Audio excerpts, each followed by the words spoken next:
بسم الله الرحمن الرحیم. بنده عبدالعزیز نصریانی، مسئول مجتمع علمی فرهنگی هنری امیر میرزایی فیشور. این مجتمع در سال 1385 همراه با دو پروژه بزرگ دیگر که شامل بلوار خاتم‌الانبیا و مرکز بهداشت درمانی فیشور بود افتتاح شد و از اون زمان تا کنون کارهای فرهنگی و فرهنگسازی‌های خیلی خوبی را در فیشور انجام داد. از جمله کار مهم مجتمع علمی فرهنگی هنری امیر میرزایی فیشور همون کتابخانه مجتمع است که شامل بیش از 8000 جلد کتاب هست که این کتاب مخصوص بزرگسالان و بیش از 1000 جلد کتابی که مخصوص خود کودکان هست و از اون استفاده می‌کنند. و به حمدالله سالانه بانی مجتمع آقای امیر میرزایی کتاب‌های مختلفی را از نمایشگاه کتاب تهران تهیه می‌کنند با هزینه خودشون و هزینه‌های جاری مجتمع هم بر عهده خود خیر یعنی آقای حاج امیر میرزایی هست که به صورت ماهانه پرداخت میشه و به حمدالله تا الان مشکلی وجود نداشت از نظر مالی و از نظر فرهنگی و فرهنگسازی هم در حد توان کارهایی انجام شده. از جمله اینکه در سال نمایشگاه کتاب زده میشه که از مدارس هم دعوت میشه و اونها در این نمایشگاه شرکت میکنن، حتی کتاب‌های اونها هدیه داده میشه. همچنین مسابقه کتابخوانی است که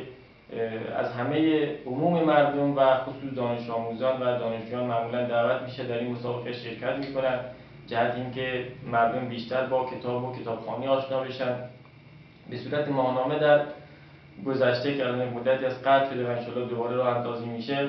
جلسات کتابخوانی داشتیم که کسانی که کتاب‌هایی را خونده بودن اون کتاب را، محتویات اون کتاب را به دیگران معرفی می‌کردن و مردم بقیه اگر این کتاب مطابق میلشون بود و پسند می‌کردن می‌تونستن کتاب را مطالعه کنند. جدای از این فعالیت‌ها جانبی دیگری هم که از نظر فرهنگی مناسب اجتماع بوده انجام می‌شده، همانند برگزاری سمینارهای مانند شب شعر و سمینارهایی که جهت تقدیر و تشکر از اقشار مختلف جامعه همانند کارگران، جانبازان، خانواده‌های شهدا و همچنین فعالیت‌های دیگری مانند معلمین، در مورد معلمین تقدیر و تشکر از معلمین موقع روز معلم، روز دانش آموز و امیدواریم که انشالله با همکاری مردم و مسئولین محلی این کارها انشالله ادامه داشته باشه. مجتمع میرزایی از همه عزیزان و کسانی که ایده های جالبی داشته باشند، ایده های فرهنگی داشته باشند، بخوان در زمینه های فرهنگی کارهایی رو انجام بدن استقبال میکنه و زمینه رو و بستر رو برای اینها مهیا و آماده میکنه که همه دوستان و عزیزان بتونن که انشالله فعالیت بکنن. و در پایان تشکر میکنم از همه بزرگواران، خصوصا بانی مجتمع، اعضای شورا، دهیار و همه مردم که به حمدالله در کارهای فرهنگی و زمینه سازی برای داشتن فیشوری آباد و با فرهنگ همچنان که بودیم و بهتر و بیشتر هم بشویم در آینده نزدیک همکاری میکنن. من تقدیر و تشکر میکنم و امیدواریم که انشالله با دست به دست هم دادن و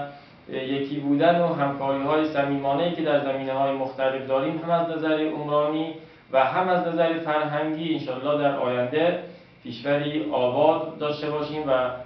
بتونیم همچنان که در قدیم پیشرو بودیم انشالله در آینده هم این پیشروی خودمون را ادامه بدیم. و سلام علیکم و رحمت الله و برکاته.